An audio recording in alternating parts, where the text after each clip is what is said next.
दोस्तों, इजराइल ने गाजा के 12,000 से ज़्यादा बेगुनाह लोगों को मौत के घाट उतार दिया। तकरीबन 5,000 बच्चे इसमें शामिल हैं।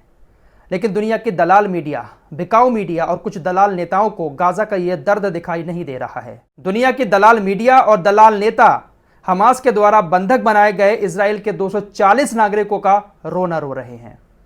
देखिए, यह भी गलत है, हम इसका समर्थन नहीं करते हैं। अगर हमास ने जिन आम लोगों को बंधक बनाया है, फैमिली उनकी भी है, क्योंकि वो लोग नहीं चाह रहे हैं कि इस तरह से युद्ध हो। हमास ने जिन लोगों को बंधक बनाया है, उनकी फैमिलीज ने अब रजब तैयब एर्दोगान से भी थोड़ी सी मांग की है, कुछ बात अपनी उनके सामने रखी है, इस पर बात करेंगे।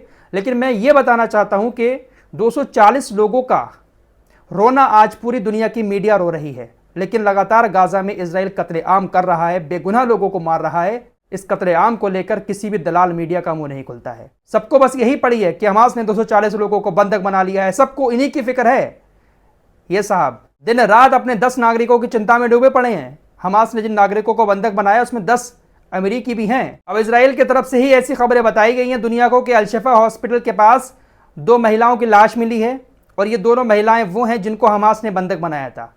अब जब ये खबर सामने आई है तो उसके बाद भाई जो यूरोपीय देश हैं, जो इजराइल के समर्थक हैं और दलाल मीडिया है पूरी दुनिया की, उसने रोना शुरू कर दिया है कि हमास अब बंधक बनाए हुए लोगों को मार रहा है। देखिए, हम एक बार फिर से यहाँ पर कहना चाहते हैं, किसी भी बेगुनाह की मौत नहीं होनी चाहिए, चाहे इजराइल का हो चाहे वो फिलिस्तीन का हो। लेकिन दुनिया का दोगलापन आप लोगों को दिखाना चाहता हूं। एक तरफ 12,000 मौतें हो चुकी हैं बेगुनाह लोगों की, उनका रोना कोई नहीं रो रहा है। दोस्तों, इस जंग से इजराइल के यहूदी भी बहुत ज्यादा परेशान हो चुके हैं। जो आम लोग हैं वो भी चाहते हैं कि जल्द से जल्द सीज फायर हो। हमास जो इजराइल के सामने शर्त रख रहा है कि हम इस शर्त पर बंधकों को छोड़ देंगे, कोई भी ऐसा रास्ता निकले जो हमारे परिवार के लोग हमारे पास वापस आ सकें। इसको लेकर इन्होंने रजब तैयब एर्दोगान को एक पत्र लिखा है। इजराइल की यहूदियों की फैमिली ने एक पत्र लिखा और उस पत्र में लिखा कि रजब तैयब एर्दोगान, आप मिडिल ईस्ट में सबसे बड़े नेता हैं। जितनी भी अरब कंट्रीज हैं, मुस्लिम कंट्री, उसमें सबसे बड़े नेता आप हैं। सब लोग आपकी बात मानते हैं। अरब कंट्रीज के अलावा भी पूरी दुनिया आपकी बात मानती है। हम आपसे गुजारिश करते हैं कि आप हमारी मदद करें।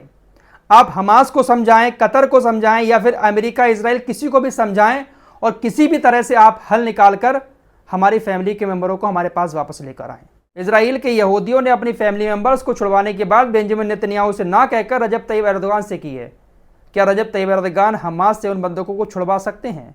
आप लोगों को क्या लगता है? रजब तैयब एर्दोगान से पूरी दुनिया कह रही है कि फिलिस्तीनियों की जान बचा लो, तो वो फिलिस्तीनियों की जान तो बचा नहीं पा रहे हैं। क्या इजराइल के यहूदियों की जान बचा लेंगे? फिलहाल जर्मनी के अंदर गए हुए हैं रजब तैयब एर्दोगान और वहां पर जाकर उन्होंने जो यहूदियों की धार्मिक किताब है तौरा, उसका हवाला देते हुए कहा कि आपकी किताब में कहां पर लिखा हुआ है कि किसी भी जंग में बेगुनाहों को कत्ल कर दिया जाए, हॉस्पिटल पर कब्जा करके मरीजों को मारा जाए? क्या आपकी किताब में यह लिखा है? इस तरह की बहुत सारी बातें करने के बाद निंदा की है और अपील की है।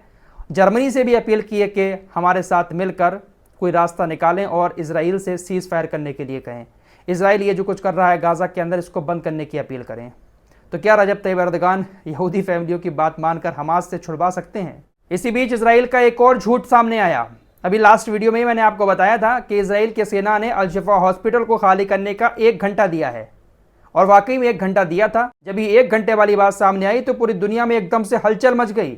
यूनाइटेड नेशन, WHO, तमाम इस्लामिक वर्ल्ड, सभी के रिएक्शन आना शुरू हो गए कि ये कैसे पॉसिबल है, इतने सारे मरीजों को निकालना वहां से कैसे पॉसिबल है, सबकी जिंदगी खतरे में है। जब इजराइल चारों तरफ से घिरने लगा तो उसने अपनी जुबान पलट दी। इजराइल की सेना ने कहा, नहीं, हमने ऐसा कोई बयान जारी नहीं किया है, हमने कोई आदेश नहीं दिया है कि 1 घंटे में हॉस्पिटल खाली करो। तो इजराइल कब अपनी जुबान से पलट जाए, कुछ कहा नहीं जा सकता। फिलहाल अल-शिफा हॉस्पिटल के निदेशक ने एक बयान जारी किया है। उन्होंने कहा है कि इजरायली सेना ने हॉस्पिटल के ऑक्सीजन स्टेशन को, पानी की लाइनों को और जो दवा का स्टोर था उसको पूरी तरह से नष्ट कर दिया है। लेकिन पूरी दुनिया की दलाल मीडिया जो है वो सिर्फ और सिर्फ 240 बंधकों का रोना रो रही है, जबकि हमास शर्त रख रहा है कि आप हमारे फिलिस्तीनियों को छोड़ दो, हम इनको आज़ाद कर देंगे। फिलहाल अभी के लिए इतना ही। कुछ और खबरों के साथ जल्द हाजिर होऊंगा, तब तक के लिए अपना ख्याल रखिए।